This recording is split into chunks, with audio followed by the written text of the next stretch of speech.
Hello everyone, welcome back to my channel.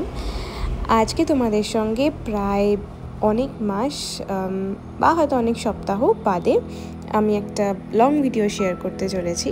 তো মাঝে না আমার একদমই সময় হয়নি যে আমি ভিডিও এডিট করব। হয়তো সময় হয়েছে, আমার মুড হয়নি এডিট করার, বা হয়তো আমি এমন কোথাও গিয়েছি যেখানে আমি ভুলেই গেলাম গিয়ে যে ভিডিও ক্লিপস নেওয়া যেত, এরকম কিছু। তো যাই হোক, এবারে আমার দুর্গাপুজোর কিছু মেমোরিজ নিয়ে আমি এখন চলে এসেছি তোমাদের সাথে শেয়ার করতে।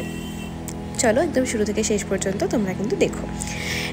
এইবার আমি ঠাকুর দেখা শুরু করেছিলাম পঞ্চমী থেকে, সেই অর্থে পঞ্চমী বলতে হ্যাঁ, আমাদের বাড়ির পাশে একদম সবচেয়ে ভালো যে দুটো পুজো হয় সেটা হচ্ছে দাদাভাই মাঠ আর হচ্ছে সুব্রত সংঘ।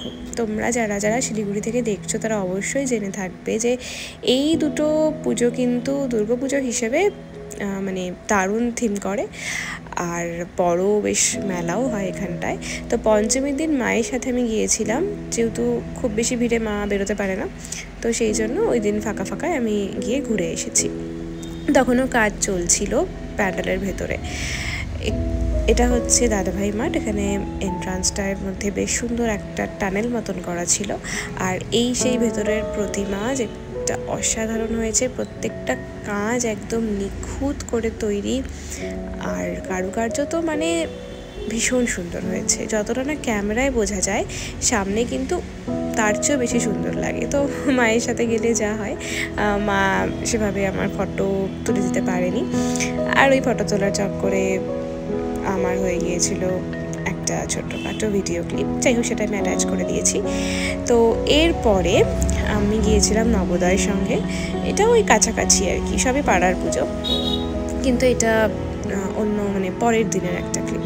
আর এবার দুর্গাপুজোর সময় যা গরম ছিল, একটু যে মেকআপ করে বেরোবো বাইরে মনে হচ্ছিল যে সবই বেকার, কারণ সমস্ত কিছু একদম গলে পুরো শেষ আর কি। আর এই ঠাকুরটা হচ্ছে ওয়াইএমএ মাঠের পুজোর প্রতিমা, ভীষণ সুন্দর হয়েছে। আর এবার আমি যে জিনিসটা লক্ষ্য করলাম যে বেশিরভাগ প্রতিমাই না একদম মনের মতো, একদম খুব সুন্দর হয়েছে প্রত্যেকটা ঠাকুরের মুখ, সব জিনিস। আর আমার কিন্তু এখনও অভ্যেস আছে প্যান্ডেলের মধ্যে গিয়ে ঠাকুরের হাত গোনা, তো আমি এখনও গুনি। তো এবার পুজোর মণ্ডপে গিয়ে গুনছিলাম, আর তখন হঠাৎ করে আমার দিদি পাশ থেকে দেখে বলছিল, তুই এখনও এই জিনিসটা করিস? আমি বললাম হ্যাঁ। আর তারপরে এটা উত্তরায়ণে গিয়েছিলাম, এটা সপ্তমীর দিন ছিল। তো খুব গরম ছিল, তখন বুঝলাম যে শাড়িটা পরে আসা ভুল হয়েছে, কিন্তু অবশ্যই সুন্দর সুন্দর কিছু ফটো ভিডিও সবই করতে পেরেছি। আর এইগুলো তো পাগলামি কিছু করেইছি ওখানে গিয়ে। যাই হোক, তো এই চক্করে আমার শাড়িটা হঠাৎ করে বেলুন হয়ে গিয়েছিল ঘোরার সময়। মজা হয়েছে এবারে। শুধু যদি একটু রোদটা কম থাকতো আরও বেশি হয়তো ভালো লাগতো, কারণ প্রতিদিনই দিনের বেলা ঘুরে আসার পর বিভৎস মাথা ব্যথা হয়েছে। আর এই হচ্ছে কিউটেস্ট দুর্গা, যার চোখের মধ্যে শিবলিঙ্গ আঁকা ছিল।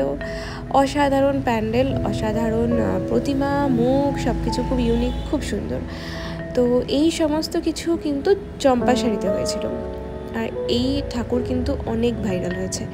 তো আমি যখন গিয়েছিলাম তখন অলমোস্ট বিকেল হয়নি, তো আমি বাইরের লাইটগুলো দেখতে পাইনি, আমি ভেতরে যে লাইটিংটা দেওয়া ছিল সেটা দেখতে পেয়েছি। আর এবারে আমরা লাঞ্চে গিয়েছিলাম হচ্ছে সোনার তরীতে, সেটা ফুলবাড়ি ক্যানেলের রোডে। খাবার দাবার বেশ ভালো ছিল। তো এই ছিল আমার কিছুটা পুজো ব্লগ। Thanks for watching.